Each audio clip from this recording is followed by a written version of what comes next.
میرے آقا نے فرمایا تمام گناہوں کی جڑ اگر کوئی ہے تو وہ شراب ہے، ام الخبائث کہا گیا۔ حدیث کے اندر انسان جب شراب پیتا ہے تو شراب پینے کے بعد پھر جتنے بھی گناہ ہوتے ہیں اس سے ہو جاتے ہوں۔ ایک چھوٹی سی مثال کے ذریعے سمجھاؤں، ایک عبادت گزار بندے کو ایک بدکار عورت نے بہانے سے بلایا اور بلانے کے بعد گھر کا دروازہ بند کر لیا۔ جب وہ نیک انسان داخل ہوا تو نیک انسان کے داخل ہونے کے بعد دروازہ بند کیا، اور دروازہ بند کرنے کے بعد اس نے کہا اب تجھے جانے نہیں دوں گی سلامت، تیرے پاس 3 آپشن ہیں۔ پہلا آپشن، ایک بچہ ہے یا تو اسے قتل کر دے، ایک پیالے میں شراب ہے یا تو شراب پی لے، یا میرے ساتھ زنا کر لے۔ یہ 3 آپشن ہے تیرے پاس، تینوں میں سے کوئی ایک کرنا پڑے گا ورنہ جانے نہ دیا جائے گا، شور مچا دوں گی۔ دیکھیے ہماری اور آپ کی ایک فطرت ہے انسانی جسم کی۔ منبر نور پر علماء اکرام بیٹھے ہیں، سب پڑھے لکھے ذمہ دار ہیں۔ اللہ نے قرآن میں فرمایا وَجَعَلَ لَكُمُ اللَّيْلَ لِبَاسًا وَجَعَلَ لَكُمُ النَّهَارَ مَعَاشًا، کہ رات تمہارے سونے کے لیے بنائی ہے اور دن رزق کے تلاش کے لیے بنایا ہے۔ تو رات میں سونا، نیند آنا، انسان کا جو ہے جسم کمزور پڑ جانا، یہ فطرت ہے، اللہ نے بنایا ایسا ہے ہمیں اور آپ کو۔ تو یہ بہت افسوسناک صورتحال ہے کہ ہم نے ذہن ایسا بنا لیا ہے کہ فجر تک ہمارا جلسہ چلے گا تبھی جلسہ کامیاب ہے یا بڑا جلسہ ہے۔ دنیا چاند پر پہنچ گئی، آپ ابھی تک اس سوچ سے باہر ہی نہیں آ پا رہے ہیں کہ فجر تک جلسہ ہوگا تبھی بہت بڑا جلسہ اور بہت کامیاب ہے۔ آپ کو معلوم ہے مہمان آنے والے عام طور پر مغرب تک، عشاء سے پہلے 9 بجے تک آ جاتے ہیں، لیکن انہیں موقع کب دیا جاتا ہے؟ جب ہماری آدھی قوم، سوئی ہوئی قوم سو جاتی ہے، آلریڈی سوئی ہے قوم ہماری، اور پھر جو جاگی ہیں وہ بھی سو جاتی ہے۔ کچھ لوگ جنہیں کل کوئی کام ہے وہ اٹھ کے چلے جاتے ہیں۔ میں ایسا نہیں ہے کہ معاذ اللہ مفتی صاحب قبلہ پہ طنز کر رہا ہوں، آپ سب کو سمجھا رہا ہوں، چونکہ بہت دور دور سے لوگ آئے ہوئے ہیں، تو چونکہ علماء کی ذمہ داری ہے کہ جب قوم سامنے ہو تو پیغام دیں تاکہ جہاں تک ممکن ہو میسیج پہنچے۔ مفتی صاحب قبلہ نے تو بہت بہترین خطاب فرمایا، اور ایسا خطاب فرمایا کہ اگر اس جلسے میں کسی باہر کے خطیب کو نہ بھی بلایا جاتا تو مفتی صاحب کافی تھے۔ ان کے مفتی صاحب کے مقتدی یہاں بیٹھے، ارے بھائی ڈر کیوں رہے ہو، ہاتھ اٹھاؤ۔ بہت قابل آدمی ہے مفتی صاحب قبلہ اور بہترین مقرر ہیں۔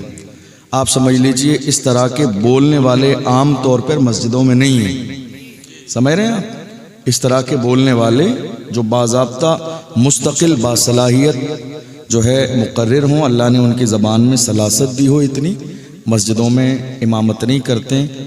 ٹھیک ہے، یاد رکھیے گا اللہ جب کوئی نعمت دے تو اس کی قدر کرنی چاہیے۔ مفتی صاحب قبلہ کی قدر کریں، سپورٹ کریں، تعاون کریں، اور یہ جس مشن کو لے کے آگے بڑھیں اس کا سپورٹ کریں۔ لیکن جلسے کے لیے خاص طور پر یہ مزاج آنے والے وقت میں ضرور بنائیے کہ جلسے میں ساری چیزیں فکس ہونا چاہیے، ٹائم ہر چیز کا فکس ہونا چاہیے، ہے کہ نہیں؟ ہاں، تاکہ کیا ہے کہ جیسے ہمارے بزرگ ہیں، اب وہ زبردستی یا تو مہمان کے لحاظ میں بیٹھیں یا اپنے امام صاحب کے لحاظ میں بیٹھیں یا شاعر اسلام کے لحاظ میں بیٹھیں، حالانکہ 12-1 بجے کے بعد ان کا دل کرتا ہے جانے کا، عمر کا تقاضا، ہم جوانوں کا کرتا ہے تو بزرگوں کا کیوں نہیں کرے گا؟ تو کیا ہوتا ہے ایک لحاظ میں بیٹھے رہتے ہیں۔ کیا ہی اچھا ہو کہ یہ پوری کانفرنس ہماری 12:30-1 بجے، لاسٹ 1:30 یا 2 بجے تک کر لیجئے، بہت زیادہ کہ سالانہ پروگرام ہے تو بہت اچھی بات ہے۔ اب یہ سمجھ لیجئے کہ 12:30 بجنے والے ہیں، اگر میں 1-1.5 گھنٹے بیان کروں تو 2 بجے میرا بیان ختم ہوگا، اور ایک مستقل خطیب حضرت مولانا احمد رضا منظری صاحب قبلہ ابھی انتظار میں ہیں کہ کب میں کرسی خالی کروں تو وہ تشریف لائیں، سمجھ رہے ہیں آپ؟ تو آپ کو فجر کی اذان جو ہے یہیں سننی ہے۔ اللہ ہماری اس کامیاب کانفرنس کو مزید کامیاب فرمائے، لیکن کوشش کیجیے گا کہ ذرا سا مزاج بدلیں۔ میری بات آپ تک پہنچ رہی، سمجھ میں آ رہی؟ لیکن آپ میں یہ سستی کیوں ہے آج اتنی زیادہ؟ آپ میں اتنی زیادہ سستی کیوں ہے؟ اتنی غفلت میں کیوں بیٹھے ہوئے؟ بہترین دمدار انقلابی خطاب سن لیا آپ نے، حالانکہ میں اتنا دمدار خطاب نہیں کروں گا، چونکہ دمدار خطاب تو آپ نے سن لیا، تو اب کیا ہے وہ تھوڑا سا میچنگ ہونی چاہیے کہ ایک دمدار خطاب ہو جائے تو ایک پھر بہت ہلکا خطاب ہونا چاہیے تاکہ میچ ہو جائے۔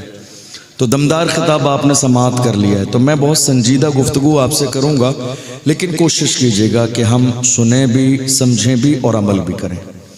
میں آپ سے ایک چھوٹی سی بات کہوں گا، میں یہاں بیٹھے بیٹھے بہت دیر سے پریشان ہو رہا تھا۔ پریشان میں اس لیے نہیں ہو رہا تھا کہ مفتی صاحب کی تقریر ہو رہی ہے میرا نمبر کیوں نہیں آ رہا، یہ وجہ نہیں تھی، چونکہ میں بھی انسان ہوں، تو انسان ہونے کی حیثیت سے کل نماز مغرب کے بعد ہم لوگ راجستھان سے نکلے، اور اس کے بعد راستے میں تھوڑی دیر کے لیے رکنا ہوا، قیام وغیرہ طعام، اس کے بعد سے یہ میرا سفر تقریباً 24 گھنٹے کا میرا سفر ہوا ہے، تو جا کے میں یہاں ابھی 8 ساڑھے 8 بجے جو ہے پہنچا ہوں۔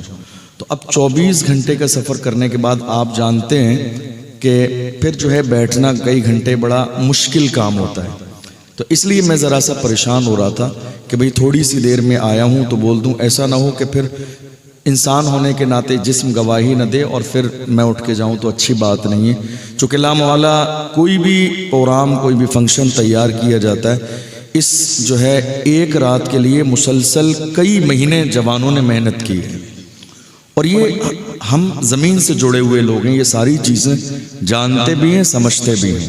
اللہ ہمارے جوانوں کی عمر میں برکتیں عطا فرمائے۔ تو کوشش کیجئے گا کہ یہ اتنا محنت سے حضرت مفتی صاحب قبلہ کی سرپرستی میں محفل سجائی گئی ہے، آپ کو آخر تک جانا نہیں ہے۔ جو بھی مہمان آپ کے یہاں آئے ہیں دل کھول کر انہیں سماعت بھی کرنا ہے اور دعا میں شرکت کر کے آپ کو جانا ہے، چونکہ اتنا بڑا مجمع کبھی کبھی جمع ہوتا ہے سال میں، اور اتنی بڑی تعداد میں جہاں لوگ اجتماعی دعا کرتے ہیں، اللہ تعالیٰ ان میں سے کسی نہ کسی کی دعا کی برکت سے سب کی دعا قبول کر لیتا ہے۔ اللہ تعالیٰ ہماری اس محفل کو قبول فرمائے۔ قرآن عظیم میں اللہ نے ارشاد فرمایا، ان اللہ لا یغیر ما بقوم حتی یغیروا ما بانفسہم۔ میں بالکل خلاصے کے طور پر ترجمہ کروں اس آیت کا تو یہ بھی کہا جا سکتا ہے، خدا نے آج تک اس قوم کی حالت نہیں بدلی، خدا نے آج تک اس قوم کی حالت نہیں بدلی، نہ ہو احساس جس کو اپنی حالت خود بدلنے کا۔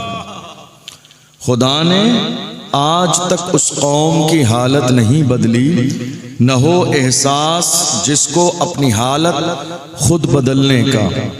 آج ملک کے حالات ہماری نظروں کے سامنے ہیں، ہمارے گھر کے حالات ہماری نظروں کے سامنے ہیں، ہماری اپنی زندگی، ہمارے خاندان کی زندگی، ہمارے سماج کی زندگی ہماری نظروں کے سامنے ہے۔ آپ غور کیجئے، اسلام آج صرف ہماری زبان پر ہے، ہماری زندگیوں میں نہیں۔ اسلام صرف ہماری زبان پر ہے، ہم نعرہ لگا رہے ہیں اسلام کا دامن نہیں چھوڑیں گے، اسلام کا دامن نہیں چھوڑیں گے۔ غور کیجئے گا، اسلام آپ کی زندگی میں ہے کہاں؟ جس قوم کی زندگی میں اسلام ہو وہ قوم کبھی شرابی نہیں ہو سکتی۔ جس قوم کی زندگی میں اسلام ہو وہ قوم کبھی زانی نہیں ہو سکتی۔ جس قوم کی زندگی میں اسلام ہو وہ قوم کبھی جوا نہیں کھیل سکتی۔ جس قوم کی زندگی میں اسلام ہو وہ قوم کبھی سٹا نہیں لگا سکتی۔ جس قوم کی زندگی میں اسلام ہو اس قوم کی بیٹیاں کبھی بے پردہ نہیں ہوتی ہیں۔ جس قوم کی زندگی میں اسلام ہو اس قوم کے جوان عیاشیوں کی دہلیز پہ قدم نہیں رکھتے ہیں۔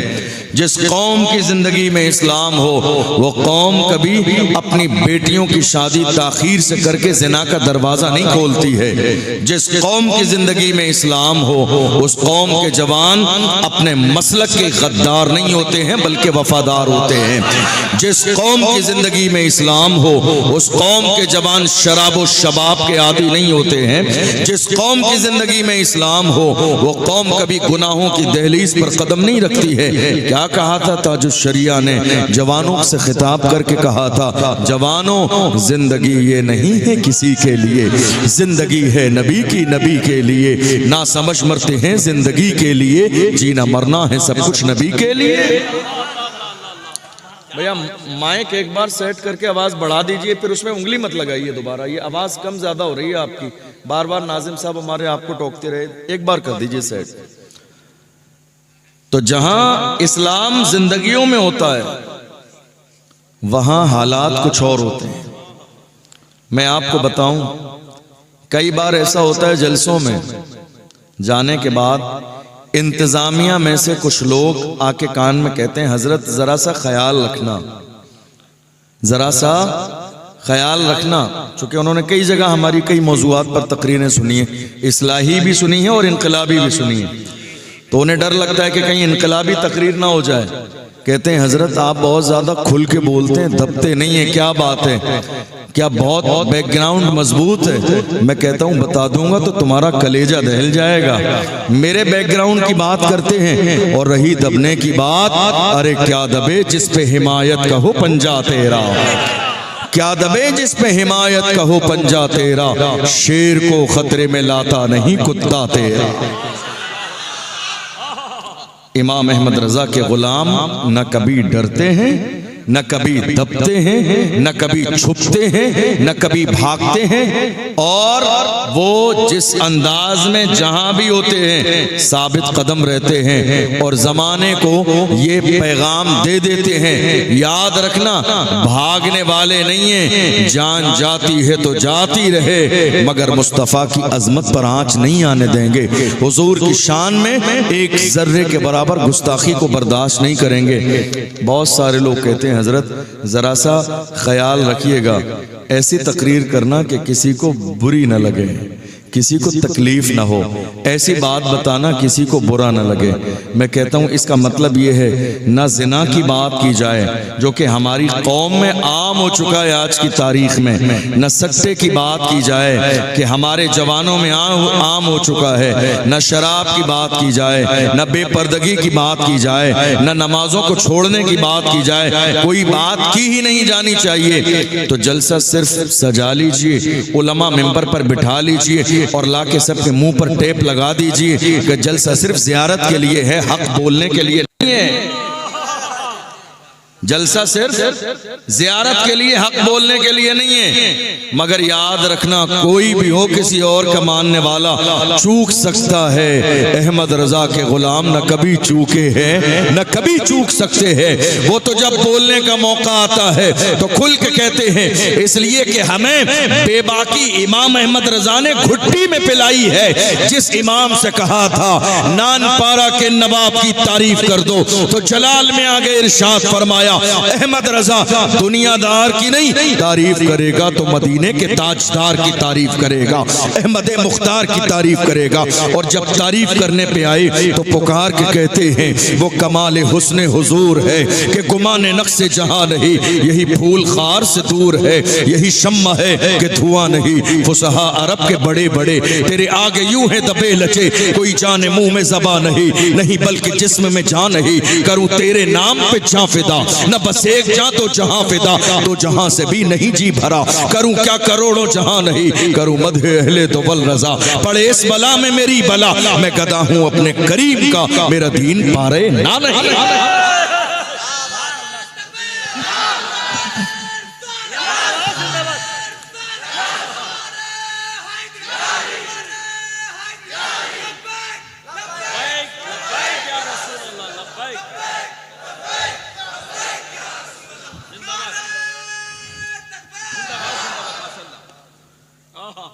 کوشش کیجئے، میں آپ کو ایک چھوٹی سی بات بتاؤں، میں اصلاحی تقریر کروں گا آج آپ کی گھریلو زندگی. آپ مسلمان ہیں تو آپ کی زندگی میں اسلام کہاں ہے؟ ذرا تلاش کرنے کی کوشش کیجیے. دنیا میں عام طور پر بہت سارے لوگوں کو دیکھا یہ جاتا ہے کہ انہیں کہیں نہ کہیں اس بات کا جو ہے نا ایک کہہ لیجئے ذہن پہ بھوت سوار ہوتا ہے کہ ہم جو ہے نا بہت ہائی فائی تقریر کریں، بھلے لوگوں کے سر سے اوپر سے گزر جائے تاکہ لوگ سمجھیں بہت قابل ہے. نہ بھیا ہم قابل ہیں، نہ ہمیں قابلیت دکھانی ہے. غوث اعظم کی چوکھٹ کے کتے ہیں اور بس بات وہی کرتے ہیں جو غوث اعظم کی بارگاہ سے ہمیں فیضان ملتا ہے. یاد رکھنا، ہم بڑی بڑی باتیں کر کے چلے جائیں، آپ بڑی بڑی باتیں سن کے نعرے لگا کے چلے جائیں، لیکن اگر زندگیوں میں اسلام باقی نہ رہا تو کیا چہرہ دکھائیں گے قیامت کے دن مصطفیٰ جان رحمت کو؟ کون سا چہرہ لے کر جائیں گے مصطفیٰ جان رحمت کی بارگاہ میں اگر زندگی میں اسلام باقی نہ رہا؟ آپ جانتے ہیں ہمارے بزرگوں نے جلسوں کی شروعات کیوں کی تھی؟ جلسے شروع کرنے کا مقصد کیا تھا؟ آپ جانتے ہیں یہ جلسہ یہ ایک رات کا مدرسہ ہے. مدرسہ ان لوگوں کے لیے جن کی عمر مدرسے میں جانے والی نہیں ہے، جو کام کرنے والے ہیں، جو بزنس کرنے والے ہیں، جو باضابطہ کھیتی کرنے والے ہیں، جن کے پاس روزانہ مدرسے میں جانے کا وقت نہیں ہے. ان کے لیے سال میں ایک رات کا مدرسہ لگایا جاتا ہے. کسی شہر میں ہر مہینے، کسی شہر میں سال میں 2 بار، کسی شہر میں 3 بار. یہ ایک رات کا مدرسہ ہے. مدرسے کا مطلب یہ ہے کہ کچھ سکھانے کے لیے، کچھ پڑھانے کے لیے، یہ بتانے کے لیے کہ آپ مومن ہیں، یہ بتانے کے لیے کہ دین کیا ہے، یہ بتانے کے لیے کہ اسلام کیا ہے. اور اگر یہ سیکھ گئے تو یاد رکھنا دنیا بھی کامیاب ہو جائے گی، آخرت بھی کامیاب. تو یہ ایک رات کا مدرسہ ہے اور یہاں کیا کرنا ہے؟ آپ کو سیکھنا ہے. کیا کرنا ہے؟ یہاں سیکھیں گے، سیکھیں گے انشاءاللہ. دیکھیے کئی بار ایسا ہوتا ہے اور ہمیں افسوس بھی ہوتا ہے کچھ لوگوں کو دیکھ کر جو بہت تیزی کے ساتھ تقریر کر کے گزر جاتے ہیں. ایسی تقریر کہ قوم کے سمجھ میں ایک جملہ بھی نہیں آتا ہے. مجھے نہیں لگتا ہے کہ اس جلسے کا کوئی مقصد ہوا، چونکہ اگر میں 80 کی اسپیڈ سے بولوں اور آپ کو اتنی سمجھ میں آتی ہوتی تو مجھے بلانے کی ضرورت ہی نہیں تھی. مجھے بلانے کی ضرورت ہی نہیں تھی. آپ نے مجھے بلایا اس لیے ہے کہ ہم کوئی دین کا پیغام سنیں، سمجھیں، تاکہ اس کے مطابق عمل کریں. جو بات سمجھ میں نہیں آئے گی آپ کے تو آپ اس پر عمل کیسے کریں گے؟ میری بات سمجھ آ رہی ہے آپ کو؟ کوشش کیجئے گا کہ ہم سمجھیں. تقریر اسی کو کہتے ہیں جو ہماری سمجھ میں آئے. تقریر اسی کو کہتے ہیں جس کو ہم سمجھیں، جو ہمارے دل پر اثر کرے، جو ہماری زندگیوں میں انقلاب برپا کرے. بات کرنا بہت آسان ہے، لیکن یاد رکھنا یہ جو زبان چل رہی ہے نا، اس زبان کو بھی حساب دینا ہے قیامت کے دن. آپ جانتے ہیں غیبت آج ہمارے سماج میں عام ہو گئی، برائی آج ہمارے سماج میں عام ہو گئی، کسی کے خلاف سازش آج ہمارے سماج میں عام ہو گئی. ہمارے یہاں جتنا زبان کا غلط استعمال ہو رہا ہے، دوسری کسی چیز کا غلط استعمال نہیں ہو رہا ہے. ہم جہاں بیٹھ رہے ہیں 2 لوگ بیٹھے ہیں، ذکر کسی تیسرے کا ہے. جہاں 3 لوگ بیٹھے ہیں ذکر کسی چوتھے کا ہے. جہاں 4 لوگ بیٹھے ہیں ذکر کسی 5ویں کا ہے. ہم نے زبان کا غلط استعمال کیا اور کیا سوچ رہے ہیں؟ ہم جس کے بارے میں برائی کرتے ہیں اسے معلوم نہیں ہے. اگر یہ سوچ رہے ہیں اس کا مطلب یہ ہے کہ آپ کا ایمان اللہ کی ذات پر کمزور ہے، اس لیے کہ تم جس کے بارے میں برائی اور غیبت کرتے ہو وہ جانے نہ جانے مگر اس کو پیدا کرنے والا پروردگار دیکھ رہا ہے. واللہ یعلم ما تسرون وما تعلنون. تم جو ظاہر کرتے ہو میرا رب وہ بھی جانتا ہے، اور جو تم چھپاتے ہو میرا رب وہ بھی جانتا ہے. زبان کا غلط استعمال آج ہماری زندگیوں میں ہے. آپ غور کیجئے اللہ نے زبان کو بنایا کیسا؟ اللہ نے زبان کو 32 دانتوں کی قید میں رکھا، 32 دانتوں کے بیچ میں قید میں، تاکہ غلط استعمال نہ ہو. لیکن اس کے باوجود سب سے زیادہ غلط استعمال آج ہماری زبان کا ہو رہا ہے. یہی زبان ہے جس کی وجہ سے بھائی بھائی سے جدا ہو جاتا ہے. یہی زبان ہے جس کے غلط استعمال کی وجہ سے امام مقتدی سے جدا ہو جاتا ہے. یہی زبان ہے جس زبان کی وجہ سے بیوی شوہر سے جدا ہو جاتی ہے. یہی زبان ہے جس زبان کے غلط استعمال کی وجہ سے آج محلے ٹوٹ رہے ہیں, سماج ٹوٹ رہے ہیں, برادریاں ٹوٹ رہی ہیں, صرف زبان کے غلط استعمال کی وجہ سے. اگر دل کے کانوں سے سن رہے ہیں تو میری بات سن کے جائیے گا اور دل پہ ہاتھ رکھ کے سنیے گا. جنہوں نے زندگی میں زبان کا غلط استعمال کیا, یاد رکھنا ہم نے ایسے لوگ بھی دیکھے ہیں جو زبان کا غلط استعمال کرتے رہے, برائی کرتے رہے, غیبت کرتے رہے, کسی کے خلاف سازش کرتے رہے, صبح سے شام تک زبان کا استعمال کرتے رہے. غلط استعمال زبان کا. ہم نے ایسا بھی دیکھا, ایک دن ایسا بھی آیا کہ اللہ نے ان کو فالج کی بیماری میں مبتلا کر دیا. زبان پر فالج کا اثر ہو گیا.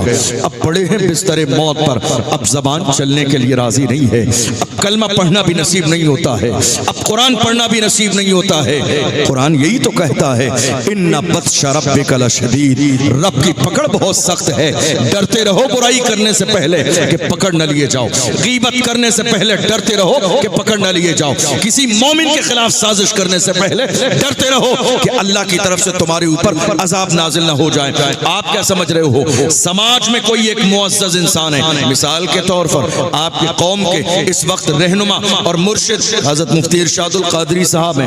ہم جہاں رہتے ہیں چار لوگ ہمیشہ ہر جگہ ایسے ہوتے ہیں جو کسی نہ کسی بنیاد پر مخالفت کرتے ہیں اور سوچتے ہیں اس شخص کو اتنی عزت کیسے ملی ہے, ڈاؤن کر دیں. یاد رکھنا اگر یہ سوچ آپ کی ہے تو اللہ کی ذات پر آپ کو یقین نہیں ہے, چونکہ قرآن کہتا ہے وَتُعِزُّ مَن تَشَاءُ وَتُذِلُّ مَن تَشَاءُ. عزت دینے والی ذات رب کی ہے. رب جسے عزت دینا چاہے, میرے نبی فرماتے ہیں پوری دنیا اگر اس بات پر جمع ہو جائے کہ مل کر تمہیں نقصان پہنچائے, میرا رب نہ چاہے تو نقصان نہیں پہنچا سکتے. اور اگر دنیا اس بات پر جمع ہو جائے کہ تمہیں فائدہ پہنچائے مگر میرا رب نہ چاہے تو فائدہ نہیں پہنچا سکتے. ہم تو بڑے خوبصورت انداز میں ایسے لوگوں کو کہتے ہیں نادان کو اس بات کا بالکل نہیں پتا. وَتُعِزُّ مَن تَشَاءُ وَتُذِلُّ مَن تَشَاءُ. اللہ کے حضور یہ ہوتا ہے فیصلہ. وَتُعِزُّ مَن تَشَاءُ وَتُذِلُّ مَن تَشَاءُ. جھوٹی نوازشات کی بارش فضول ہے, ہم کو ذلیل کرنے کی سازش فضول ہے. جھوٹی نوازشات کی بارش فضول ہے, ہم کو ذلیل کرنے کی سازش فضول ہے. ہمارا قدم قدم پہ مددگار ہے خدا. وَتُعِزُّ مَن تَشَاءُ وَتُذِلُّ مَن تَشَاءُ. آج روزانہ کتنے لوگ ملتے ہیں, حضرت دعا کر دیجئے گا. کس بات کی دعا کرانا چاہتے ہیں؟ دعا کر دیں گے, بتائیے. کہ چند لوگ دشمن پیچھے لگے ہیں, وہ میری عزت خراب کرنا چاہتے ہیں. میں کہتا ہوں خدا کے بندے جا کے سجدہ کیا کر 5 بار خدا کی بارگاہ میں, اور اس بات سے نہ ڈر فلاں پڑوسی تیری عزت خراب کر دے گا. عزت نہ اس نے دی ہے نہ وہ خراب کر سکتا ہے. عزت دینے والی ذات میرے رب کی ہے. رب نے تجھے عزت دی ہے, اس لیے یقین کر اللہ کی ذات پر. جب تک تیرے قدم گناہ کی دہلیز پر نہ جائیں گے تو کبھی ذلیل و رسوا نہیں ہوگا. جب تک تو خدا کی نافرمانی نہیں کرے گا کبھی ذلیل و رسوا نہیں ہوگا. کبھی تو برائی کے راستے پر چلے گا تب جا کے ذلت تیرا مقدر بن جائے گی. اس لیے ہم مومن ہیں. ہماری زندگی دیکھ لیجئے کہاں ہماری زندگی گزر رہی ہے, گناہوں میں, شراب کے اڈوں پر. ہمارے 18 سال کے جوان کہاں ہیں, 17 سال کے جوان کہاں ہیں, شراب کے اڈے پر. آپ کو حیرت ہوگی اس وقت سب سے زیادہ زنا عام ہو گیا. سب سے زیادہ زنا اس وقت عام ہے. آپ مجھ سے کہیے میں بڑی ہائی فائی تقریر کر کے چلا جاؤں گا, آپ سن بھی لیں گے, سبحان اللہ ماشاء اللہ بھی کہہ دیں گے, مگر کل قیامت کے دن سوال مجھ سے بھی ہوگا دین کہاں پھیلایا. سوال آپ سے بھی ہوگا کہ دین سیکھا کیوں نہیں. بڑی بڑی باتیں کرنا بہت آسان ہے, لیکن فکر آخرت کرنا بہت مشکل کام ہے. قبر کے بارے میں سوچنا بہت مشکل کام ہے. کیا سوچ رہے ہو میری عمر 22 سال کی ہے تو ابھی میرے لیے زندگی کی کئی سالیں باقی ہے. نہیں میرے عزیز, آگاہ اپنی موت سے کوئی بشر نہیں. سامان 100 برس کا ہے, پل کی خبر نہیں, تمہیں اندازہ بھی نہیں ہے. ہم جب 500 کلومیٹر کا روزانہ سفر کرتے ہیں تو ہم دیکھتے ہیں 5-5 جگہ لاشیں پڑی ہوئی ہیں، جسم روڈ سے چپک گیا ہے، ٹرک کا پہیہ اوپر سے گزر کے چلا گیا ہے، جسم باقی نہیں ہے، سر الگ ہے، دھڑ الگ ہے، ہاتھ الگ ہے، پیر الگ ہے، دیکھ کر جسم کے رونگٹے کھڑے ہو جاتے ہیں۔ یہی تھا نادان دولت پہ غرور کرنے والا، یہی تھا مالداری پہ غرور کرنے والا، یہی تھا حسن و جمال پر غرور کرنے والا۔ خدا نے دکھا دیا بادشاہی صرف میری ہے، طاقت صرف میری ہے، پاور صرف میرا ہے۔ اے میری قوم کے غیرت مند جوانوں، گناہ کرنے سے پہلے یاد رکھنا اللہ نے 2 فرشتے تمہارے ساتھ مقرر کر دیے ہیں۔ تم کیا سوچ رہے ہو آج دنیا میں کوئی معاملہ ہوتا ہے تمہاری زبان قینچی سے زیادہ تیز چلتی ہے صفائی دینے کے لیے، بگڑی ہوئی بات زبان سے سنبھال لیتے ہو، سوچتے بہت قابل آدمی ہے۔ یاد رکھنا قیامت کے دن تمہاری زبان چلے گی نہیں۔ اللہ کا قرآن کہتا ہے الیوم نختم علی افواہہم وتکلمنا ایدیہم وتشہد ارجلہم بما کانوا یعملون۔ زبان بولے گی نہیں، مہر لگا دی جائے گی، تمہارے جسم کے اعضاء تمہارے خلاف گواہی دیں گے۔ زبان بولے گی نہیں، ہاتھ تمہارے خلاف گواہی دیں گے، پیر تمہارے خلاف گواہی دیں گے، جسم کا ایک ایک حصہ تمہارے خلاف گواہی دے گا۔ آج ہمارے ہاں سب سے بڑا مسئلہ کیا ہے؟ ہماری اور آپ کی زبانوں پر سوال صرف اتنا ہے حضرت کیا کریں؟ کاروبار نہیں چلتا ہے حضرت کیا کریں؟ پریشانی بہت ہے۔ دل کے کانوں سے سنیے گا، ایک ایک بات قرآن اور حدیث کی روشنی میں سناؤں گا آپ کو، دل کے کانوں سے سن کے جائیے گا اور اپنی زندگی میں شامل کرنے کی کوشش کیجیے گا۔ آج شکوہ کیا ہے؟ حضرت کوئی ایسا تعویذ مل جائے کہ ہمارے کاروبار بہتر ہو جائیں، کوئی ایسی دعا ہو جائے کہ ہماری زندگی بہتر ہو جائے۔ آپ جانتے ہیں کسی نے یہ بات آپ کے ذہن میں ڈال دی، صاحب کسی نے جادو کرا دیا اس لیے کاروبار فیل ہو گیا ہے، کسی نے بندش کرا دی ہے اس لیے آپ کی دکان نہیں چل رہی ہے، کسی بابا نے تعویذ کر دیا ہے اس لیے کاروبار اور بزنس فیل ہو گیا۔ میرے عزیزو غور تو کرو، ذرا صادق و مصدوق پیغمبر سے پوچھو یا رسول اللہ رزق میں ہمارے گھر میں کمی کیوں آئی، ہمارے گھر میں یہ دولت کی کمی کیوں آئی، ہماری زندگی میں یہ پریشانیاں کیوں آئیں؟ جس دن تم حضور سے پوچھو گے یاد رکھنا اصل چہرہ میرے نبی کی زبان سے نکلنے والے جملے تمہیں دکھا دیں گے کہ زندگی میں پریشانی کیوں ہے۔ یاد رکھنا وہ تو پروردگار اتنا کریم ہے، تم تو انسان ہو، وہ تو سمندر کی ویل مچھلی کو روزانہ کونٹلوں رزق عطا فرماتا ہے، وہ تمہیں محروم کب کرے گا؟ وہ تو سانپ بچھو اور کیڑے مکوڑے کو بھی رزق دیتا ہے، ہم تو پھر اشرف المخلوقات ہیں۔ اللہ کا قرآن کہتا ہے وَمَا مِن دَابَّةٍ فِي الْأَرْضِ إِلَّا عَلَى اللَّهِ رِزْقُهَا، زمین میں کوئی جانور بھی ایسا نہیں ہے مگر اللہ اپنی رحمت سے اسے رزق عطا فرماتا ہے، کوئی جانور بھی ایسا نہیں ہے۔ آپ غور کیجئے ہمارے رزق میں کمی کہاں سے آئی، ہمارا بزنس فیل کیوں ہوا، میں وجہ بھی بتاؤں اور علاج بھی، ہمارے کاروبار فیل کیوں ہوئے، ہماری بیٹیوں کے رشتے کیوں ٹوٹ گئے، ہماری کھیتیاں تباہ و برباد کیوں ہو گئیں؟ کیا کسی نے تعویذ کرایا؟ کیا کسی نے گنڈا کرایا؟ یا کسی بابا نے ہمارے لیے سفلی عمل کر دیا؟ نہیں میرے عزیزو، اللہ کے محبوب صادق و مصدوق پیغمبر سے پوچھ لو۔ میرے آقا صلی اللہ علیہ وسلم ارشاد فرماتے ہیں زنا میں 6 مصیبتیں ہیں، زنا میں 6 مصیبتیں ہیں، 6 مصیبتیں۔ جب قوم میں زنا عام ہو جائے، جب جوان زنا کی دہلیز پہ قدم رکھ دیں، جب ہمارے جوان رات کو اپنی رنگین کرنے لگیں، جب جوانوں کو اپنی جوانی کا احساس نہ ہو۔ جوانوں تمہیں اندازہ بھی نہیں ہے کسی بھی دور میں میری قوم کے جوان ایسے نہیں تھے جو آج گناہوں کی دہلیز پر ہیں۔ ڈاکٹر اقبال سے پوچھو جوان کیسے تھے تو ڈاکٹر اقبال نے کہا تھا میری قوم کے جوان ایسے تھے ٹل نہ سکتے تھے اگر جنگ میں اڑ جاتے تھے، پاؤں شیروں کے بھی میدان سے اکھڑ جاتے تھے، تجھ سے سرکش ہوا کوئی تو بگڑ جاتے تھے، تیر کیا چیز ہے ہم توپ سے لڑ جاتے تھے، شان آنکھوں میں نہ جچتی تھی جہاں داروں کی، کلمہ پڑھتے تھے ہم چھاؤں میں تلواروں کی، ہم جو جیتے تھے تو جنگوں کی مصیبت کے لیے یا رسول اللہ، اور مرتے تھے تیرے نام کی عظمت کے لیے۔ دشت تو دشت ہے دریا بھی نہ چھوڑے ہم نے، بحر ظلمات میں دوڑا دیے گھوڑے ہم نے۔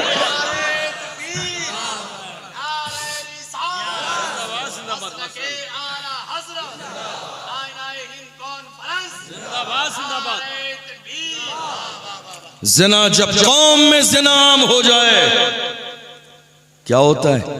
6 مصیبتیں آتی ہیں بندے کی زندگی میں۔ تین دنیا میں اور تین مرنے کے بعد کی زندگی میں. میری بات سمجھ آ رہی ہے؟ آپ سب کو سمجھ آ رہی ہے؟ آپ بور تو نہیں ہو رہے؟ پریشان تو نہیں ہو رہے؟ ٹاپک بدلنا تو نہیں ہے مجھے؟ اسی پہ کنٹینیو کروں؟ میرے آقا نے فرمایا مصیبت کیوں آتی ہے، پریشانی کیوں آتی ہے، کاروبار فیل کیوں ہوتا ہے، رزق میں تنگی کیوں آتی ہے، بیماریاں کیوں آتی ہیں، ذلت کیوں آتی ہے، رسوائی کیوں ہوتی ہے، آزمائشیں کیوں آتی ہے؟ میرے آقا فرماتے ہیں جب انسان زنا کا عادی بن جائے، جب انسان زنا کرنے لگے تو زندگی میں 6 مصیبتیں آتی ہیں. 3 دنیا کی زندگی میں، 3 مرنے کے بعد کی زندگی میں. یا رسول اللہ دنیا کی زندگی میں جو 3 مصیبتیں آتی ہیں ذرا ارشاد فرمائیے وہ 3 مصیبتیں کیا ہیں؟ میرے آقا نے فرمایا پہلی مصیبت یہ ہے کہ بندے کا رزق سے برکت کو ختم کر دیا جاتا ہے. بندہ ایک ایک لقمے کے لیے پریشان ہو جاتا ہے، ایک ایک لقمے کے لیے ترستا ہے، ایک ایک لقمے کے لیے تڑپتا ہے. تمہیں اندازہ نہیں ہے جس قوم میں زنا عام ہو جاتا ہے وہ قوم ذلت اور رسوائی کے دلدل میں پھنس جاتی ہے. ایک ایک لقمے کے لیے لوگ پریشان ہو جاتے ہیں. جس قوم میں زنا عام ہو جائے، تم نے دیکھا نہیں کورونا کا زمانہ ہمارے لیے سب سے بڑی مثال ہے. کتنے لوگ صرف روٹی نہ ملنے کی وجہ سے مر گئی، کتنے لوگ جو ہے دنیا کو چھوڑ کے چلے گئی صرف اس بنیاد پر کہ انہیں کھانا نہ ملا. آپ غور نہیں کر رہی ہیں جو انسان زنا کا عادی ہو جائے دنیا کی 3 مصیبتوں میں پہلی مصیبت یہ ہے کہ اس کے رزق کو تنگ کر دیا جاتا ہے، کاروبار فیل ہو جاتا ہے، دولت ختم کر دی جاتی ہے، ذلت اور رسوائی آتی ہے، ایک ایک روپیے کے لیے پریشان ہو جاتا ہے. آپ یہ کہہ رہے ہیں کسی حسد کرنے والے نے دعا تعویذ کرا دیے، کسی بابا نے تعویذ کرا دیے. ارے اوریجنل اسلام سمجھنے کی کوشش کرو. 2025 ختم ہونے والا ہے.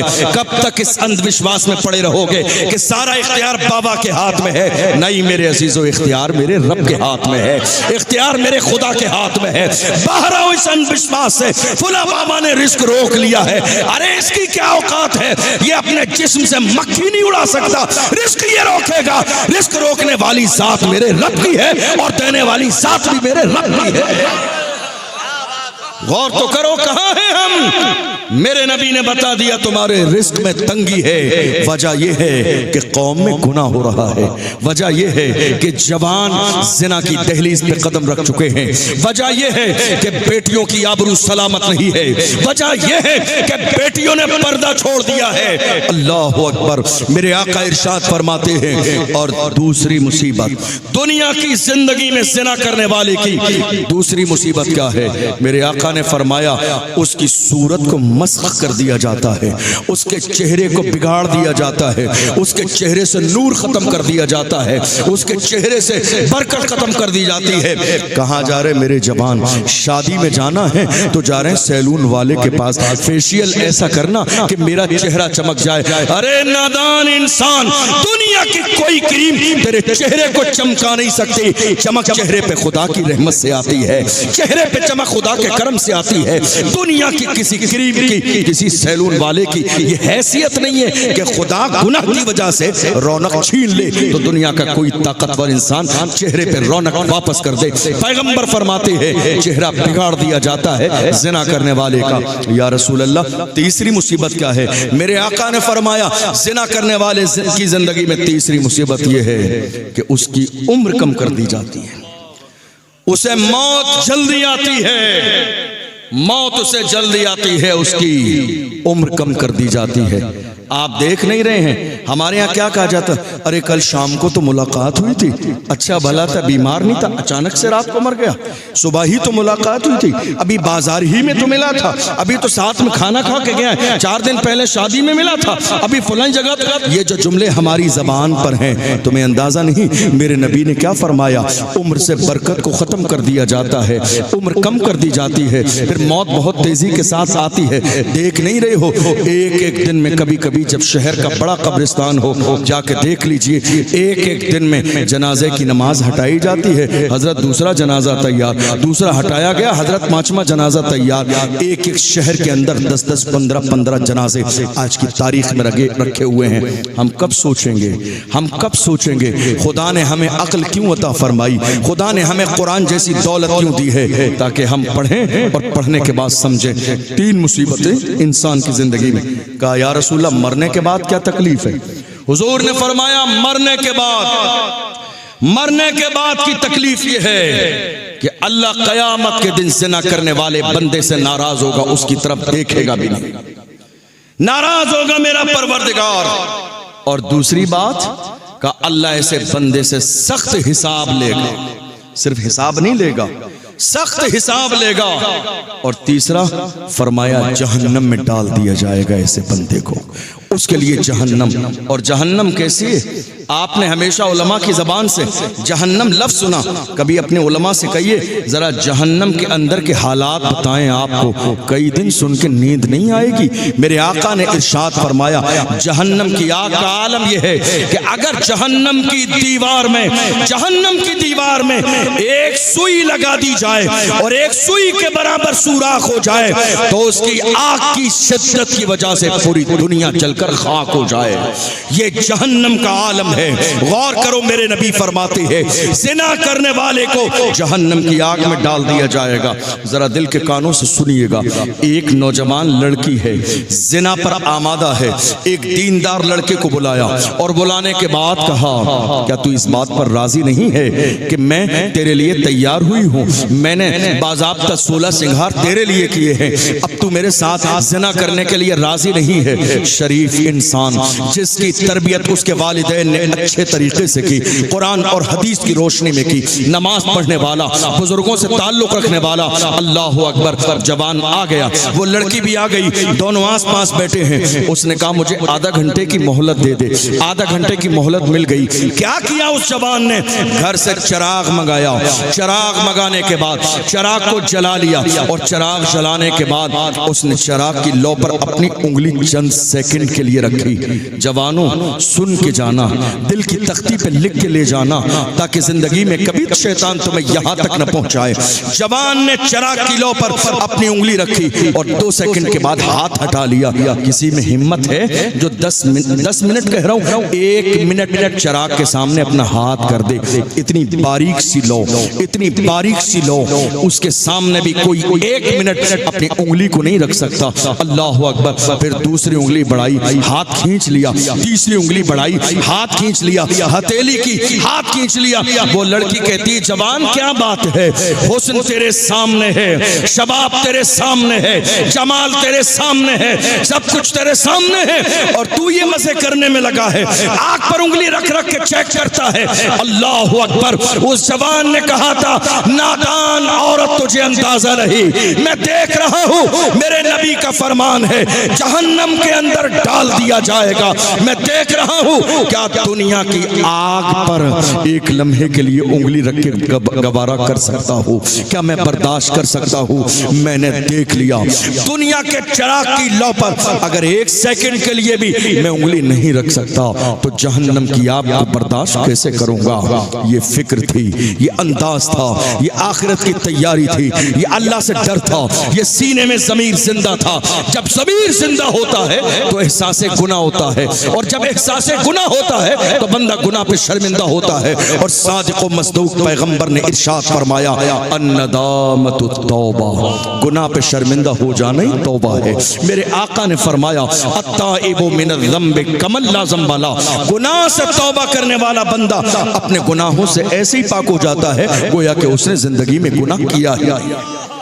ایک عورت آئی حضور کی بارگاہ میں، توجہ ہے آپ کی، ایک عورت آئی حضور کی بارگاہ میں۔ ہمارے یہاں آج جانتے ہو کیا ہے؟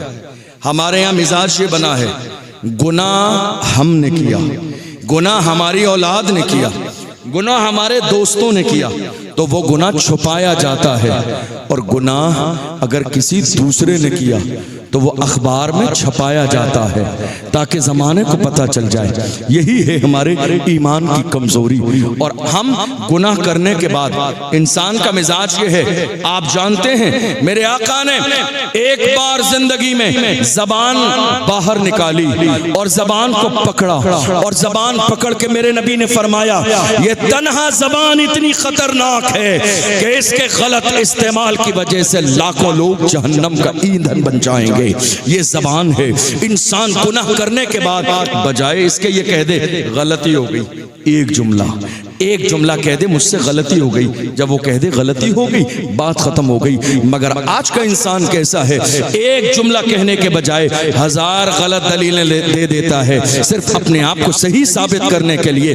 اللہ اکبر۔ میرے آقا صلی اللہ علیہ وسلم کے دیوانوں، اس دور میں لوگوں کا مزاج کیا تھا، وہ گناہ کرتے تھے تو گناہ کرنے کے بعد چل کے حضور کی بارگاہ میں آتے تھے، اور وہ یہ چاہتے تھے کہ گناہ کی سزا ہمیں دنیا ہی میں مل جائے تاکہ مرنے کے بعد ہمیں ذلیل و رسوا نہ ہونا پڑے۔ آج ہماری زبان پر کیا جملہ ہے، جنت ہماری ہے اور ہمارے باپ کی ہے۔ یہ جملہ ہم جذباتی ہو کے بول دیتے ہیں، مستی اور مذاق میں بول دیتے ہیں، تمہیں اندازہ بھی نہیں دنیا جس ذات کو غوث اعظم کہتی ہے، زمانے نے دیکھا کنکریوں کے اوپر سر رکھ کر غوث اعظم دعا کر رہی ہے، اے اللہ اگر میرے اعمال تیری بارگاہ میں قبول کرنے کے قابل نہ ہو تو قیامت کے دن مجھے نابینا اٹھانا تاکہ میدان محشر میں دنیا کے سامنے مجھے شرمندگی نہ ہو۔ کون غوث اعظم؟ اللہ اکبر۔ کون غوث اعظم جن کی شان یہ ہے پوری دنیا میں رہنے والا بندہ پریشانی کے وقت میں انہیں پکارتا ہے تو آج کی تاریخ میں بھی بغداد معلیٰ سے مدد پہنچتی ہے۔ یہ شان غوث اعظم رضی اللہ تعالی عنہ کی ہے۔ مگر عاجزی دیکھ لیجئے، مگر تواضع دیکھ لیجئے اللہ کی بارگاہ کے اندر۔ اللہ اکبر۔ ہم چھپانے میں لگے ہیں، اپنے گناہ پر شرمندہ نہیں ہیں۔ ایک عورت آئی حضور کی بارگاہ میں، توجہ ہے آپ کی، ایک عورت آئی حضور کی بارگاہ میں، کہا یا رسول اللہ طہرنی، یا رسول اللہ، یا رسول اللہ مجھے پاک کر دیں۔ کیا کہا؟ سب بولیے، یا رسول اللہ مجھے پاک کر دیں۔ میرے آقا نے فرمایا کیا ہوا؟ کہ یا رسول اللہ شیطان نے برگلا دیا، مجھ سے زنا ہو گیا۔ وہ چاہتی تو چھپا لیتی، وہ چاہتی تو بتاتی نہیں، وہ چاہتی تو چل کے نہیں آتی، وہ چاہتی تو کسی کو پتہ نہیں چلتا۔ آپ جانتے ہیں زنا کہاں ہوتا ہے؟ روڈوں پہ زنا نہیں ہوتا ہے۔ یہ اور بات ہے جو دوسرے زنا ہیں آج وہ روڈوں پہ بھی ہونے لگے ہیں، ورنہ زنا روڈوں پہ نہیں ہوتا ہے، اندھیری رات میں زنا ہوتا ہے، تنہائی میں زنا ہوتا ہے۔ یعنی زنا کرنے والے اگر عام طور پر نہ بتائیں تو کسی کو پتہ نہیں چلے گا جب تک وہ زندہ رہیں گے کہ اس نے زنا کیا ہے یا زنا نہیں کیا ہے۔ مگر ایک ہوتا ہے ضمیر کا زندہ ہونا۔ انسان سے گناہ ہو جائے تو وہ قبر میں جانے سے پہلے یہ سوچتا ہے کہ قبر میں مصطفیٰ کا دیدار ہوگا، کہیں ایسا نہ ہو میرے اس گناہ کی وجہ سے مصطفیٰ مجھ سے چہرہ پھیر لے۔ اس لیے مرنے سے پہلے جہاں ضمیر زندہ ہوتا ہے انسان توبہ کی کوشش کرتا ہے۔ آئی حضور کی بارگاہ میں، کہا طہرنی یا رسول اللہ، یا رسول اللہ مجھے اس پاک صاف فرما دے۔ حضور نے فرمایا کیا ہوا؟ کہا یا رسول اللہ زنا ہو گیا ہے۔ دیکھو رحمت للعالمین پیغمبر کی شان کیا ہے۔ میرے آقا نے یہ نہیں فرمایا ابھی اسے سنسار کیا جائے گا، ابھی اسے کوڑے لگائے جائیں گے، بلکہ اللہ کے محبوب نے ارشاد فرمایا تیرے پیٹ میں جو بچہ ہے اس کا کوئی جرم نہیں ہے، اس لیے جا چلی جا، جب تک بچہ پیدا نہ ہو جائے تب تک تجھے سزا نہ دی جائے گی، جب بچہ پیدا ہو جائے اس کے بعد آنا۔ پیدا ہوا، وہ عورت واپس آئی، ایک روایت میں ہے پھر میرے نبی نے لوٹایا، کہا ابھی دودھ پینے کا زمانہ ہے، بچہ دودھ کہاں سے پیے گا؟ چونکہ محبوب رحمت للعالمین بھی ہے، انہیں عورت کی پرواہ بھی ہے تو پیدا ہونے والے بچے کی پرواہ بھی ہے۔ اللہ اکبر فرمایا 2 سال دودھ پینے کا زمانہ مکمل کر لے تب آنا۔ غور تو کرو کیا احساس تھا اس دور کا، کیا ضمیر تھے لوگوں کے۔ گناہ ہو بھی جاتا تھا تو احساس گناہ موجود ہوتا تھا، وہ جانتے تھے یہ دنیا فانی ہے۔ اللہ کا قرآن کہتا ہے کل من علیہا فان ویبقى وجہ ربک ذو الجلال والاکرام، ساری چیزیں فنا ہونے والی ہے، باقی رہنے والی صرف اللہ کی ذات ہے۔ یہ دور تھا، ایک زمانہ آیا میرے رسول کی بارگاہ میں حدیث سنا رہا ہوں آپ کو، یہ قصے نہیں ہیں، کہانیاں نہیں ہیں، بخاری کی حدیث ہے۔ میرے نبی کی بارگاہ میں ایک جوان آیا. انداز تبلیغ کیا ہوتا ہے, کسی کو سمجھانے کا طریقہ کیا ہوتا ہے. آج ہمارا رویہ ایسا ہے, سگا بیٹا ہم سے راضی نہیں ہے, سگی بیٹی ہمارے رویے سے راضی نہیں ہے, بہن ہمارے رویے سے راضی نہیں ہے. ہم کسی کی کیا اصلاح کریں گے؟ لیکن آج بھی اگر ہم اصلاح کرنے کا صحیح معنی میں مزاج رکھتے ہیں تو ہم جہاں بھی کھڑے ہو جائیں گے وہاں بھی لوگوں کی اصلاح کر لیں گے, صرف اس بنیاد پر کہ ہمارے دل میں اصلاح کا جذبہ ہو, لیکن پردے کے ساتھ, کسی مومن کو ذلیل اور رسوا کر کے نہیں. جوان آیا اور جانتے ہو آنے کے بعد انجمن لگی ہے, صحابہ موجود ہیں, کہ یا رسول اللہ اذن لی بالزنا, یا رسول اللہ مجھے زنا کی اجازت دیں. جوان ہے, کلمہ نہیں پڑھا ہے, حضور کی بارگاہ میں آ کے کہتا ہے زنا کی اجازت دیں. اللہ اکبر, غور کرو, جہاں صحابہ بیٹھے ہو وہاں جوان اجازت کس کی مانگ رہا ہے؟ دین کے کام کی نہیں, گناہ کرنے کی اجازت. کس سے؟ رسول اللہ سے. صحابہ ناراض ہو گئے, کچھ لوگ آگے بڑھے, ناراضگی کا ماحول ہوا, لیکن کرم کرنے والے پیغمبر نے دور بیٹھا تھا تو محبت اور زیادہ عام کی اور قریب بلا لیا. آج حالت یہ ہے, مسجد کا امام اگر شرابی کے پاس جا کے بیٹھ جائے تو اس کے امامت سے نکلنے کی وجہ یہی ہے, شرابی کے پاس کیوں بیٹھے تھے, تہجد گزار کے پاس کیوں نہیں؟ ارے وہ تو پہلے سے تہجد گزار ہے, ضرورت تو شرابی کو ہے, ضرورت تو زانی کو ہے, ضرورت تو بدکار کو ہے, ضرورت تو اس کو ہے جو دین سے دور ہے. علماء چاپلوسی کے لیے نہیں جاتے ہیں, اس کے سینے میں مصطفیٰ کے عشق کا چراغ جلانے جاتے ہیں.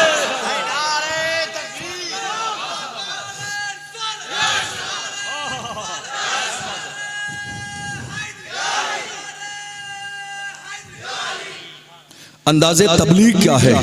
تبلیغ کیا ہے؟ جو جتنا زیادہ گناہ کرنے والا ہے اس کو دھتکار دو گے باغی ہو جائے گا, بھگا دو گے باغی ہو جائے گا, بے عزت کرو گے باغی ہو جائے گا. کسی نے کہا تھا نا محبت فاتح عالم, محبت فاتح عالم. کبھی اس جملے پر غور کیا؟ محبت فاتح عالم کیا مسئلہ ہے اور کیا مطلب ہے محبت فاتح عالم کا؟ محبت فاتح عالم کا مطلب یہ ہے تم محبت لے کر جدھر جدھر جاؤ گے لوگ تمہارے قدموں میں اپنے دل بچھا دیں گے, اپنی نظروں کو بچھا دیں گے, اس لیے کہ محبت سے بڑا فارمولہ کوئی بھی نہیں ہے. یہ میرے مصطفیٰ کی محبت تھی. جب کہ زمانے نے پکار کے کہا, ایک عرب نے آدمی کا بول بالا کر دیا, خاک کے ذروں کو ہم دوش سریا کر دیا, قدرت جو راہ پر اوروں کے ہادی بن گئے. کیا نظر تھی جس نے مردوں کو مسیحا کر دیا؟ غور کیجئے, کرم دیکھیے, گناہ کی اجازت مانگنے والا, مگر انداز مصطفیٰ کیا ہے؟ کہا قریب آؤ, اور قریب بلایا, برابر بٹھایا. اور اب میرے نبی احساس دلا رہے ہیں, جوانوں سن کے جائیے گا, شاید تمہاری زندگی میں آج کے بعد انقلاب پیدا ہو. میرے آقا نے فرمایا جوان کیا کہتا ہے؟ کہ یا رسول اللہ زنا کی اجازت دے دیں. میرے آقا نے فرمایا ایک بات تو بتا, اگر تیری ماں کے ساتھ کوئی زنا کرے تو تجھے کیسا لگے گا؟ کہ یا رسول اللہ میں کیسے برداشت کر سکتا ہوں کہ میری ماں کے ساتھ کوئی زنا کرے. میرے آقا نے فرمایا تو برداشت نہیں کر سکتا تو تو جس کے ساتھ زنا کرے گا وہ بھی تو کسی کی ماں ہے.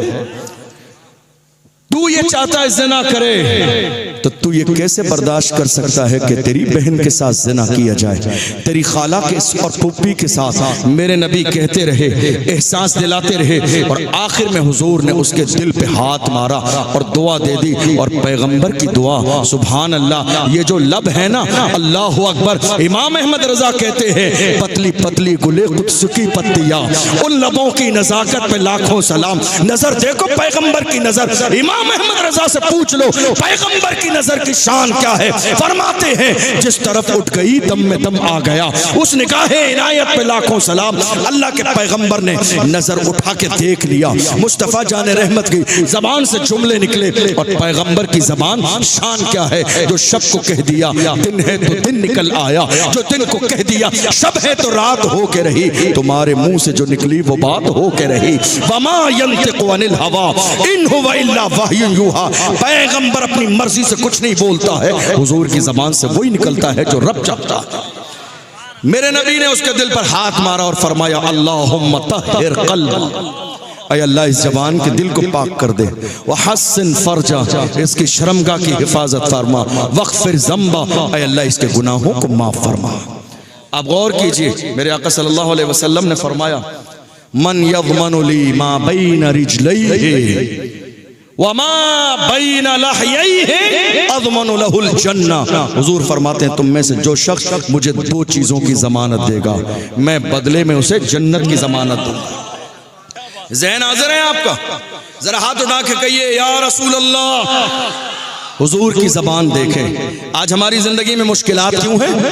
ہمیں ہمارے رسول کی زبان پر یقین نہیں ہے، حضور کی زبان پر ہمارا یقین کمزور ہو گیا، اس لیے زندگی میں پریشانی ہے۔ صحابہ کی زندگی کیسی تھی معلوم ہے؟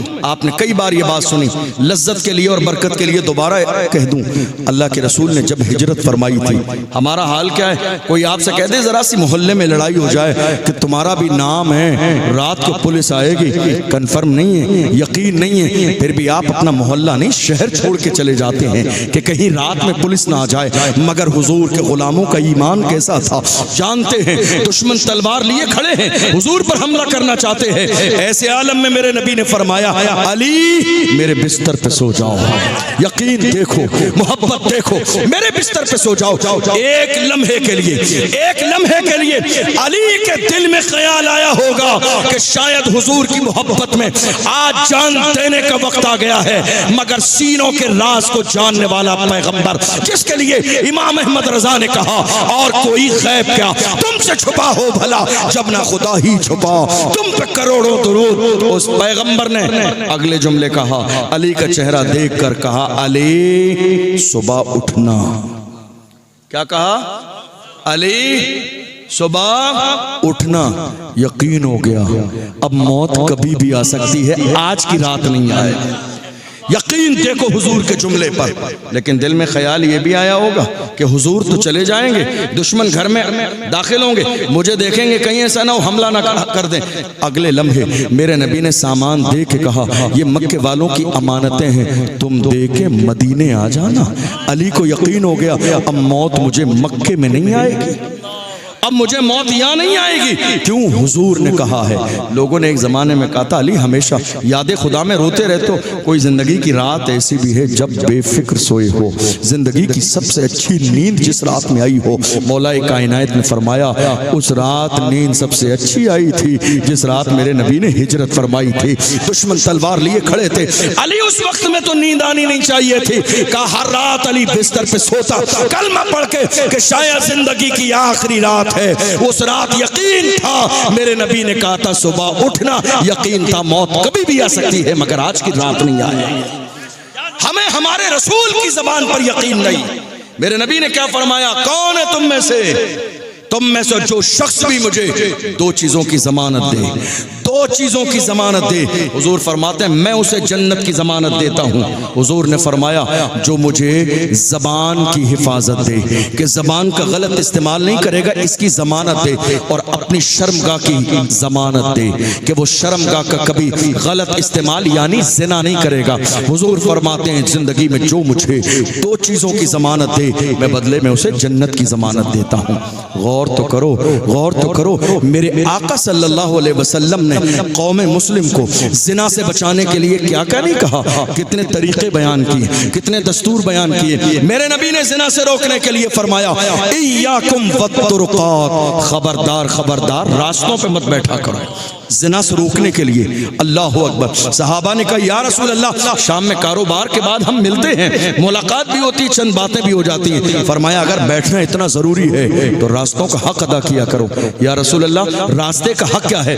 فرمایا نظر نیچی رکھا کرو، کسی غیر محرم پر تمہاری نظر نہیں پڑنی چاہیے، اس لیے کہ گزرنے والی کسی کی بیٹی ہے، کسی کی ماں ہے، کسی کی بہن ہے، تمہاری نظر پڑے گی، یاد رکھنا دھوکے میں ایک نظر پڑ جائے معاف ہے، مگر دوسری نظر ڈالو گے تو یہ گناہ کبیرہ ہے۔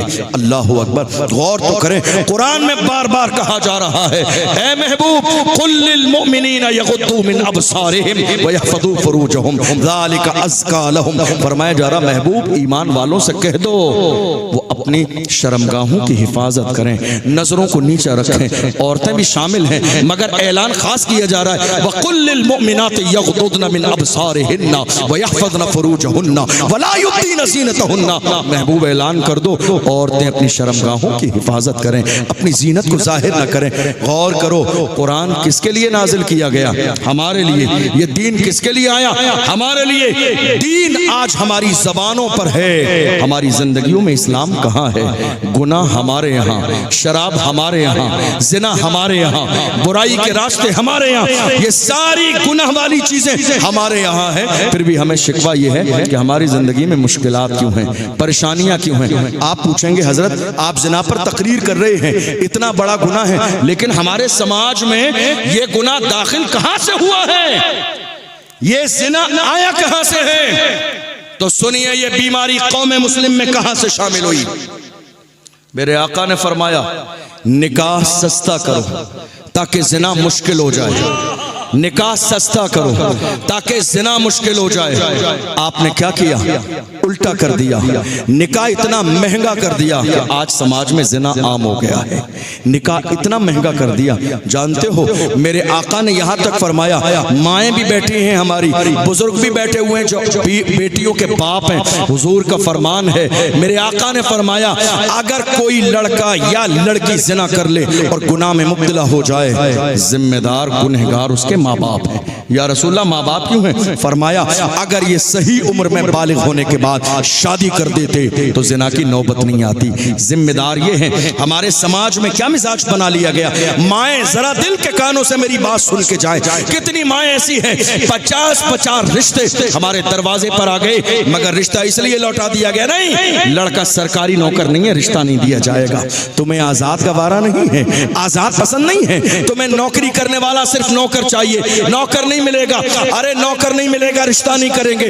نوکر کس لیے چاہیے؟ وہ زیادہ پیسے کمائے گا۔ نہیں میرے انسان، نہیں میرے عزیز، تو نادانی کر رہا ہے۔ یہ مت سوچ کہ تیری بیٹی کو رزق دینے والا یہ لڑکا ہے، رزق دینے والی رب کی ذات ہے۔ یہ شوہر ہے، ذریعہ اور وسیلہ ہے، رزق دینے والی ذات میرے رب کی ہے۔ یہ نہ سوچو کہ لڑکا سرکاری نوکر ہو، بلکہ یہ سوچو کہ لڑکا شریف ہو، دیندار ہو، شرابی نہ ہو، جواری نہ ہو، عیاش نہ ہو، مکار نہ ہو، بدکار نہ ہو، گناہوں کی دہلیز پہ قدم نہ رکھا ہو۔ دیندار لڑکا ملے، اپنی بیٹی کو نکاح کے ساتھ رخصت کر دو۔ اور کئی بار ہم نے کئی جگہ جلسوں میں گئے، لوگوں نے کہا حضرت آپ سب جگہ تقریر کرنے جاتے ہیں، کوئی اچھا رشتہ ہو بتائیے گا۔ ایک دن وہ ملے، ہم نے کہا ایک رشتہ ہے، بتا دیا کیسا رشتہ ہے؟ سن رہے ہیں میری بات سمجھ آ رہی ہے آپ کو؟ رشتہ کیسا ہے؟ ہم نے کہا بہت اچھا رشتہ، بتائیے۔ ہم نے کہا رشتہ اتنا اچھا ہے، لڑکی 5 وقت کی نمازی ہے، فجر کے بعد روزانہ قرآن کا 1 پارہ پڑھتی ہے، باپ حاجی صاحب ہیں، بھائی پلے داری مزدوری کرتا ہے، رزق حلال کما کے لاتا ہے، بہت کروڑ پتی تو نہیں ہے لیکن دیندار گھرانہ ہے، حلال کھاتے ہیں، شراب جوئے سکتے، تمام گنہگاروں سے غلط کاموں سے دور ہیں۔ سب کچھ بتا دیا، کہتے ہیں حضرت کوئی اچھا رشتہ بتائیے۔ کیا اچھا رشتہ بتائیے؟ ہم نے کہا کھل کے کہیے، اس اچھے کو لفظ مالداری سے تبدیل کر دیجئے کہ مالدار رشتہ بتائیے، اس سے اچھا رشتہ کیا ملے گا؟ آج کے زمانے میں لڑکی 5 وقت کی نمازی ہے، اس سے اچھا رشتہ کیا ملے گا؟ لڑکی قرآن فجر کے بعد پڑھ رہی ہے، اس سے اچھا رشتہ کیا ملے گا؟ باپ حاجی ہے، 5 وقت کا نمازی ہے، بیٹا رزق حلال کماتا ہے، اس سے اچھا رشتہ کیا ملے گا؟ میں تو حیران ہوں ان بوڑھے ماں باپ کی عقلوں پر جو شادی سے پہلے رٹ لگائے بیٹھے ہیں، بیٹے کو 4 ویلر چاہیے۔ ارے نادان اور غافل ماں باپ سنو تو صحیح، یہ 4 ویلر تمہیں استعمال کرنے کو نہیں ملے گی۔ تم کیوں مانگ کر برے بن رہے ہو؟ تم کیوں مانگ کر ظلم کر رہے ہو؟ تم کیوں مانگ کر اپنے بیٹی کی زندگی تباہ اور بربادی کے تہانے پر لے جا رہے ہو؟ نہیں میرے عزیزو، کسی کے دینے سے زندگی نہیں گزرتی ہے، صحیح معنی میں دینے والی ذات میرے رب کی ہے۔ رشتہ اس بنیاد پر مت کرو۔ میرے آقا فرماتے ہیں جو مرد کسی لڑکی سے رشتہ مالداری کی وجہ سے کرے گا، اللہ اس مرد کو اور زیادہ محتاج کر دے گا۔ حدیث میں لکھا ہے، میں نے اپنی طرف سے نہیں کہا، جو لڑکا لالچ میں مالداری کے شادی کرے گا۔ آج ہوا کیا، ہماری بچیاں جوان ہو گئی مگر ہم نے جہیز کا سامان اکٹھا کرنے کے بہانے بیٹیوں کو رخصت نہیں کیا، اور اگر ہمارے بیٹے جوان ہو گئے، ہم نے دولت کے نام پر کہ نہیں صاحب انتظام نہیں ہوا ہے تو ہم اس کے بعد شادی کریں گے۔ نہیں میرے عزیزو، اسلام نے یہ مزاج دیا، تم اپنے بیٹے کو بالغ ہو جانے کے بعد میں ذمہ داری اس پر ڈال دو۔ یہ مت سوچو کسی غریب کی بیٹی آئے گی انتظام کہاں سے ہوگا، جس طرح رزق اللہ تمہیں دیتا ہے، آنے والی بیٹی کا رزق بھی اللہ کے اختیار میں ہے، دینے والی میرے رب کی ذات ہے۔ لیکن کوشش کرو تم شادی جلدی کرو گے۔ میرے رسول نے فرمایا بہترین نکاح وہ ہے جس میں دولت کم خرچ کی جائے، بہترین شادی وہ ہے جس میں پیسے کم خرچ کیے جائیں۔ نقصان کیا ہے زیادہ کا معلوم ہے آپ کو؟ مثال کے طور پر ایک شخص کی حیثیت شادی میں اپنی بیٹی کے 1 لاکھ روپے خرچ کرنے کی، کتنی؟ سب بولیے، 1 لاکھ روپے خرچ کرنے کی حیثیت ایک انسان کی، خرچ کتنے کیے اس نے؟ 10 لاکھ۔ یہ 9 لاکھ کہاں سے آئے؟ بھائی نے دیے، چاچا نے دیے، ماموں نے دیے؟ آج دور ایسا آ گیا لوگ مر جاتے ہیں علاج کرانے کے لیے کوئی 10,000 روپے نہیں دیتا ہے۔ 10 لاکھ کون دے دے گا محبت میں؟ ہمیں بات سمجھ میں آ گئی، یہ 10 لاکھ کسی نے دوستی میں نہیں دیے ہیں، یہ 9 لاکھ روپے آپ بازار سے سود پر لے کر آئے ہیں جھوٹی شان دکھانے کے لیے تاکہ لوگ آپ کی تعریف کریں۔ آپ نے کبھی غور کیا نقصان کیا ہے اس جھوٹے دکھاوے کا؟ جتنی حیثیت ہے اتنا ظاہر کیجئے، دکھاوا ہمیشہ تکلیف دیتا ہے، دکھاوا ہمیشہ رلاتا ہے۔ آپ چادر سے زیادہ پیر نہ پھیلائیے، میرے آقا نے اس چیز کو پسند نہیں فرمایا۔ 9 لاکھ روپے آپ سود پر لے کر آئے اور آپ نے 10 رنگ کا کھانا بنا دیا، سود کے پیسوں سے۔ حرام ہے حرام، سود لینا بھی حرام ہے، سود دینا بھی حرام ہے، سود کے پیسوں سے بنایا ہوا کھانا بھی حرام ہے۔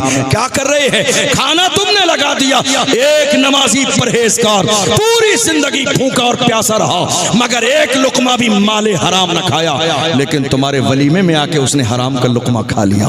مسجد کا امام بھی تمہاری دعوت میں ہے، مفتی صاحب بھی تمہاری دعوت میں ہے، پیر صاحب بھی تمہاری دعوت میں ہے۔ اللہ اکبر، غور تو کرو یہ نقصان کتنا بڑا ہو رہا ہے، یہ بات کتنی بری ہو رہی ہے۔ نہیں میرے عزیزو، میرے آقا نے اس چیز کو پسند نہیں فرمایا ہے۔ خبردار خبردار، اللہ دکھاوے کو پسند نہیں کرتا ہے، اس لیے حیثیت 1 لاکھ کی ہے تو شادی 1 لاکھ کی کرو۔ آج آپ کو معلوم ہے، غور کیجئے گا، میرے رسول نے خاتون جنت کی شادی میں میرے آقا چاہتے، میرا ایمان ہے جنت کے خزانے دے دیتے، جنت کی کنجیاں دے دیتے، مگر پیغمبر نے ایسا نہیں کیا کیونکہ امت کے غریبوں کا خیال آ گیا تاکہ لوگ دلیل نہ بنا لیں ہم وہ کام کیوں کر رہے ہیں جو اسلام سے ہمیں دور کرتا ہے، جو قرآن سے ہمیں دور کرتا ہے، جو شریعت سے ہمیں دور کرتا ہے۔ نہیں میرے عزیزو، آج کیا ہو رہا ہے معلوم ہے آپ کو؟ ہماری شادی میں جب ہماری بیٹیاں رخصت ہونے لگتی ہیں تب کیا ہوتا ہے؟ 4 بھائی ہیں تو وہ چاروں بھائی قرآن لے کر اپنے ہاتھوں میں، بہن نکل رہی ہے اس کے سر کے اوپر قرآن پکڑ کے جا رہے ہیں۔ شاید آپ کیا ہوتا ہے نہیں ہوتا ہے مجھے نہیں معلوم، قرآن پکڑ کے رسم کے طور پر ان سے پوچھا گیا تمہاری بہن کی شادی کے بعد، نکاح کے بعد رخصتی ہو رہی ہے، یہ قرآن پکڑ کے کہاں جا رہے ہو؟ کہہ رہے ہیں ہم یہ چاہتے ہیں ہماری بیٹی بہن کی رخصتی قرآن کے سائے میں ہو، قرآن کے سائے میں ہو۔ افسوس تمہارا ولیمہ قرآن کے سائے میں نہ ہوا، تمہاری شادی قرآن کے سائے میں نہ ہوئی، تمہاری سگائی قرآن کے سائے میں نہ ہوئی۔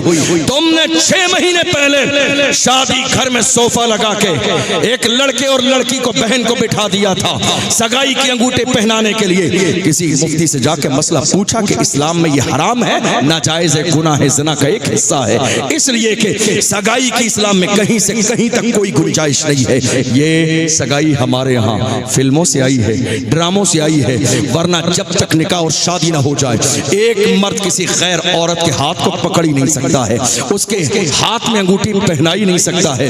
پچھلے دور میں ہم نے دیکھا جب رشتے ہوتے تھے تو سب سے پہلے قرآن تحفے میں لڑکی کے لیے بھیجا جاتا تھا کہ برکت کے اعتبار سے شروعات رشتے کی قرآن سے ہو۔ آج ہمارا دور بدل گیا، ہم سب سے پہلے موبائل فون بھیج رہے ہیں تاکہ ہمارے رشتے کی شروعات موبائل فون سے ہو. کس کام کے لیے؟ رات کے 4 بجے تک موبائل فون استعمال کر رہی ہے ہماری بیٹی اور ہمارے بیٹے. کون نہیں جانتا ہے؟ کیا لڑکی کی ماں نہیں جانتی ہے کہ لڑکی کیا کر رہی ہے؟ کیا لڑکے کا باپ اور اس کے گھر والے نہیں جانتے ہیں کیا کر رہے ہیں؟ یاد رکھنا یہ بھی زنا کا ایک حصہ ہے، اور جتنے لوگ جانتے ہیں وہ سب کے سب اس گناہ میں برابر کے شریک ہیں. تم سوچ رہے ہو آج صلاح الدین ایوبی پیدا کیوں نہیں ہوتے؟ آج ٹیپو سلطان پیدا کیوں نہیں ہوتے؟ آج اورنگزیب عالمگیر پیدا کیوں نہیں ہوتے؟ آج ارطغرل غازی پیدا کیوں نہیں ہوتے؟ بات صرف اتنی ہے، جب مائیں کردار والی ہوتی تھی تو بیٹا صلاح الدین پیدا ہوتا تھا. جب مائیں حیا والی ہوتی تھی تو بیٹا ٹیپو سلطان پیدا ہوتا تھا. جب مائیں حیا والی اور پردے والی ہوتی تھی تب جا کے بیٹا ارطغرل غازی پیدا ہوتا تھا. جب مائیں تہجد گزار ہوتی تھی تب جا کے بیٹا طارق ابن زیاد بنتا تھا. آج ہمارے گھروں میں زبانی طور پر اسلام باقی ہے لیکن پریکٹیکل ہمارے گھروں میں اسلام باقی نہیں ہے. کاش کہ ہم نے اپنے گھر میں بیٹیوں کو موبائل فون نہیں ہاتھ ملا کے پردہ دیا ہوتا تو ہمارے گھر کا حال یہ نہ ہوتا جو آج ہمارے گھر کا حال ہو گیا. ضرورت اس بات کی ہے. بیٹیوں سے آپ کیا سمجھ رہے ہیں؟ اسلام نے منع کیا ہے بیٹیوں سے محبت کرنے کا. جتنی عزت بیٹی کو اسلام نے دی ہے دنیا کا کوئی مذہب دے ہی نہیں سکتا ہے. قرآن پڑھو تو صحیح، دین سیکھو تو صحیح، حدیث پڑھو تو صحیح. حدیث میں ہے اذا دخلت علی النبی صلی اللہ علیہ وسلم فقام الیہا فقبلها واجلسها فی مجلسہ. شان یہ ہے بیٹیوں کی. میرے نبی کی بارگاہ میں خاتون جنت جب آتی تھی تو میرے نبی استقبال میں اٹھ کے کھڑے ہو جاتے تھے. میرے نبی اپنی جگہ بٹھاتے، ہاتھ چومتے، پیشانی چومتے اور میرے نبی اعلان فرماتے فاطمہ تو بدعت منی، فاطمہ میرے جگر کا ٹکڑا ہے. آپ کو ایک چھوٹی سی بات بتاؤں، مائک میں آواز تو بالکل ختم ہو گئی. آپ کو ایک چھوٹی سی بات بتاؤں، آج حالت یہ ہے طلاق بہت زیادہ ہو رہی ہے. اس وقت بہت زیادہ ہمارے سماج میں طلاق ہو رہی ہے. ہم نے سروے کیا، میں تقریباً 5 سال سے دارالفتہ میں بیٹھتا ہوں راجستھان میں. ہمارے یہاں طلاق لگاتار طلاق. وجہ کیا ہے؟ یہ میرا تجربہ ہے 5 سال کا. آج طلاق کی سب سے بڑی ذمہ دار کون ہے؟ آپ کہیں گے لڑکی خراب ہے، کوئی کہے گا لڑکا خراب ہے، کوئی کہے گا گھر کا ماحول خراب ہے. نہیں میرے عزیزوں، طلاق موجودہ دور میں جو ہو رہی ہے 90% یا کہیے 95% ذمہ دار لڑکی کی ماں ہے. 95% ذمہ دار لڑکی کی ماں ہے. آپ کہیں گے وہ کیسے؟ آپ نے اسے مجرم بنا دیا. میں نے مجرم نہیں بنایا. ایک ماں آج کے دور میں بیٹی کی شادی ہو جانے کے بعد بھی یہ چاہتی ہے جس طرح میری بیٹی پہ حکومت مائکے میں چلتی تھی سسرال میں بھی میری حکومت چلے. وہ میری مرضی سے جائے، میری مرضی سے آئے، میرا کہنا مانے. میں کہوں آ جا تو آ جائے، میں کہوں چلی جا تو چلی جائے. جس ماں کے اندر یہ مزاج ہوگا اس کی بیٹی کا گھر کبھی شاد و آباد نہیں ہوگا. اب تمہاری حکومت نہ چلے گی. اللہ کا قرآن کہتا ہے الرجال قوامون علی النساء. اللہ نے شادی کے بعد حاکم مرد کو بنایا ہے. اب تمہارا کہنا نہیں مانے گی، اب اپنے شوہر کی اطاعت کرے گی، محبت کرے گی، تمہارے گھر آئے گی، احترام کرے گی، تم سے ملے گی، لیکن حکومت چلانے کی کوشش نہ کرو. اللہ اکبر. آج ہمارے یہاں بہت سارے گھروں کی طلاق ہو گئی. آپ کہو گے حضرت طلاق کیسے ہو رہی ہے؟ میں بتاؤں آپ کو، سن کے جائیے گا دل کے کانوں سے. طلاق ہو کیوں رہی ہے؟ ایک بڑی وجہ کیا ہے؟ طلاق ہونے کی ایک بڑی وجہ یہ ہے شادی ہو رہی ہے. کیا ہو رہا ہے شادی میں؟ ڈھول بج رہا ہے، ڈی جے بج رہے ہیں، باضابطہ پارٹی آ رہی ہے. اور مسجد کا امام اگر منع کر دے تو امام بدلا جاتا ہے مگر شریعت کے خلاف کام نہیں بدلا جاتا ہے. امام کو بدل دو، کمیٹی کہتی ہے امام بدل دو، امام بدل دو، دوسرا امام لاؤ. ارے نادان انسان، امام کو بدلنے سے مسئلہ حل نہیں ہوگا. جو دوسرا عالم آئے گا اگر وہ غیرت والا ہے تو وہی کہے گا جو پہلا امام کہتا تھا. ڈھول باجے کل بھی حرام تھے، آج بھی حرام ہے اور صبح قیامت تک حرام رہے گا. نعرہ تکبیر، نعرہ رسالت، مسلک اعلی حضرت، مسلک اعلی حضرت. مجھے بتاؤ بیٹا تمہیں کس نے دیا؟ خدا نے۔ بیٹا کس نے دیا؟ خدا نے۔ رشتہ کس نے دیا؟ خدا نے۔ شادی کا غیب سے انتظام کس نے کرایا؟ خدا نے۔ جب یہ ساری چیزیں دے کر خدا نے تمہیں خوش کر دیا تو خوشی کے موقع پر تمہاری ذمہ داری کیا تھی؟ تم ذکر کی محفل کر کے خدا کو خوش کر دو، اس کے محبوب کو خوش کر دو۔ مگر تم نے کیا کیا؟ جب شکر کرنے کا موقع آیا تو تم نے مسجد کے سامنے ڈھول باجے ڈی جے بجائے۔ تمہیں اس بات کا بھی لحاظ نہ رہا کہ مسجد میں اذان ہو رہی ہے، نماز کا وقت ہے، ڈھول بجاتے رہے اور کہتے رہے دولت کے نشے میں دیکھتے ہیں ہمیں کون روکتا ہے، دیکھتے ہیں ہمیں کون روکے گا۔ ارے دنیا والے روکے نہ روکے، دیکھ لینا 4 دن کے بعد ملک الموت تیرے دروازے پہ آ کے تیری سانس بھی روک دیں گے۔ تو کہاں ڈھول کی بات کرتا ہے؟ تیرے جیسے بڑے بڑے سورما دنیا میں آئے ہیں، جا کے دیکھ لے قبر کھول کے، ان کے جسم میں کیڑے پڑ گئی ہیں، جسم سلامت نہیں ہے، باڈی سلامت نہیں ہے۔ غرور کس بات کا ہے؟ اللہ کو تکبر سے اٹھا ہوا سر پسند نہیں۔ میرے نبی فرماتے ہیں من تواضع للہ رفعہ اللہ، جو اللہ کے لیے جھک جاتا ہے اللہ اسے درجہ بلندی عطا فرماتا ہے۔ نعرہ تکبیر، نعرہ رسالت، مسلک اعلی حضرت۔ میرے آقا صلی اللہ علیہ وسلم نے فرمایا جس کام کی شروعات، دیکھو طلاق کہاں سے ہو رہی ہے، جس کام کی شروعات اللہ کے ذکر سے ہوتی ہے وہ ادھورا نہیں رہتا ہے، پورا ہوتا ہے۔ جس کام کی شروعات اللہ کے ذکر سے، آپ نے شادی کیسے کی؟ اللہ کے ذکر سے نہیں کی، شیطان کو راضی کر کے کہی۔ ہم نے یہ دیکھا آج، توجہ ہے آپ کی، آج اگر کوئی بیٹی کہہ دے میرے سسرال والے مجھ سے کام کرنے کے لیے کہتے ہیں کچن کا کام، تو گھر والے جا کے کہتے ہیں امیر کی بیٹی ہے، بڑے باپ کی بیٹی کام نہیں کرے گی۔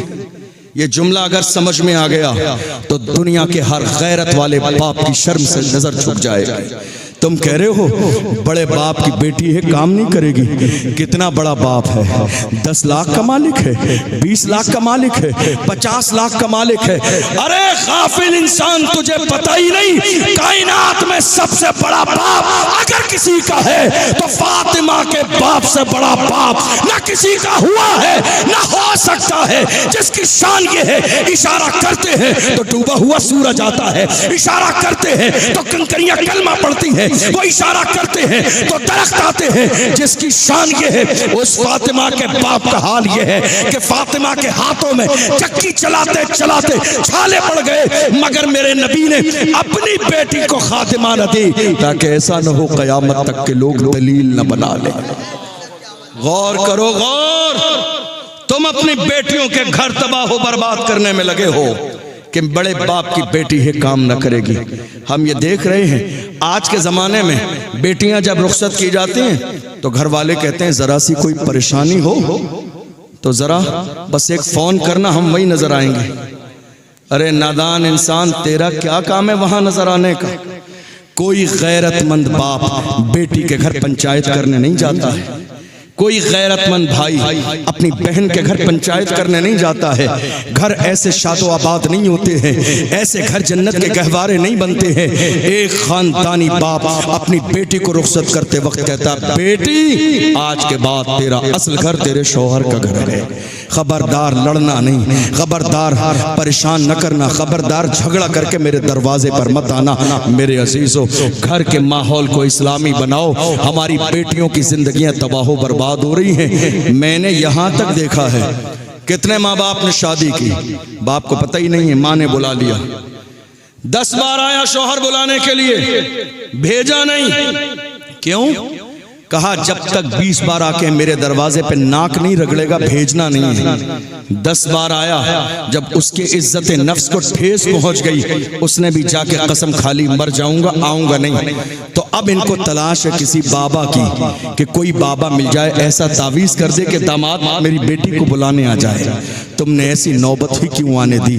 عزت تمہاری ہے تو عزت داماد کی بھی ہے، بلانے کے لیے آ رہا ہے، عزت کے ساتھ رخصت کر دو۔ بڑے سے بڑا بادشاہ بھی اپنی بیٹی کو گھر نہیں رکھ سکتا، بیٹی کی اصل جگہ اس کی سسرال میں ہے۔ اس لیے کوشش کرو بیٹیوں کو سمجھاؤ، وہ شکایت کرنے لگے بجائے بیٹھ کر عورتوں کی طرح لمبی شکایت سن کے